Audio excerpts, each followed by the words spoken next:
Today, whales are among the largest animals ever to live on Earth. The blue whale can grow to more than 30 meters, 98 feet, in length and weigh over 180 tons, making it the largest animal known to have ever existed. What makes this even more incredible is that the ancestors of these ocean giants once walked on land. At first, that sounds almost impossible. Whales have no legs. They spend nearly their entire lives in the ocean, and their bodies are perfectly adapted for swimming. Yet they are very different from fish. Whales breathe air with lungs, not gills. They give birth to live young and feed their babies with milk. Just like humans, dogs, and elephants, whales are mammals. So how did an animal that once walked on 4 legs eventually become the ruler of the oceans? To answer that question, we need to travel back around 50 million years.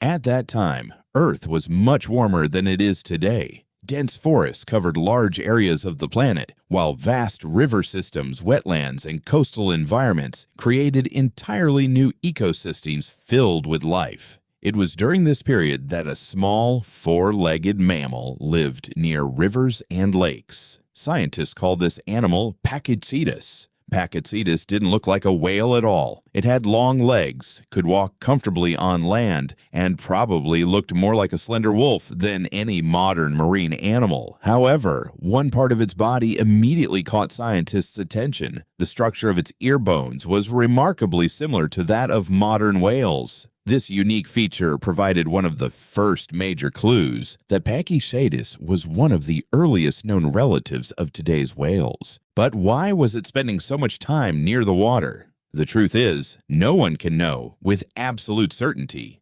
Evolution doesn't leave behind written records. However, fossils and geological evidence give scientists important clues. 50 million years ago, rivers and shallow lakes were rich with fish and other aquatic animals. These waters offered an abundant source of food. On land, predators had to compete with many other animals for prey. Along the water's edge, however, new opportunities existed. Some individuals were naturally better at moving through shallow water than others. Those individuals could catch food more easily, survive longer, and raise more offspring. And this is exactly how evolution works. No animal suddenly decides to live in the water. Instead, every generation is slightly different from the one before it. Some individuals are born with feet that make swimming a little easier. Others have stronger tails or slightly more flexible spines. If these small differences improve their chances of survival and reproduction, those traits become more common over many generations. Given enough time, millions of years, tiny changes accumulate until an entirely different animal emerges. This gradual process is known as natural selection, and it is the driving force behind evolution. The story of whales began with countless small changes like these.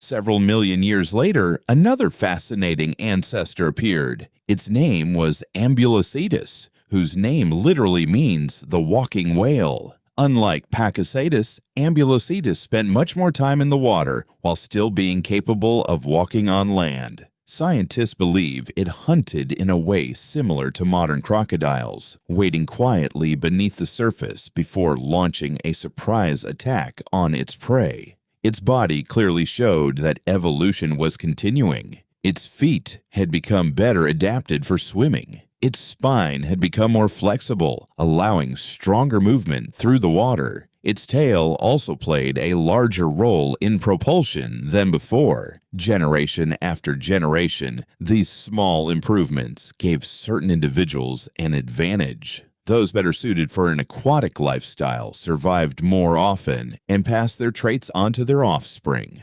Slowly but relentlessly, the descendants of these early mammals became less dependent on land. Without any plan, without any goal, and without sudden transformations, evolution continued shaping them over millions of years. And this was only the beginning of one of the most extraordinary evolutionary journeys in the history of life on Earth.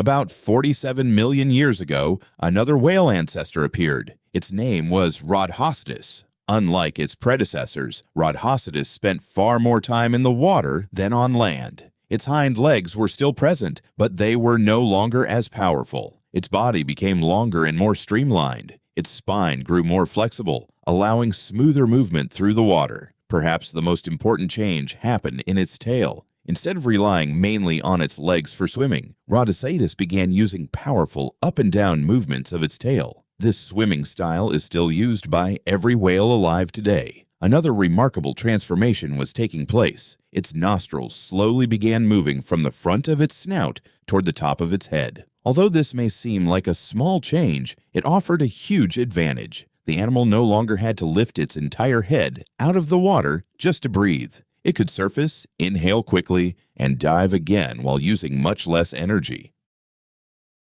Around 40 million years ago, an extraordinary creature entered the story.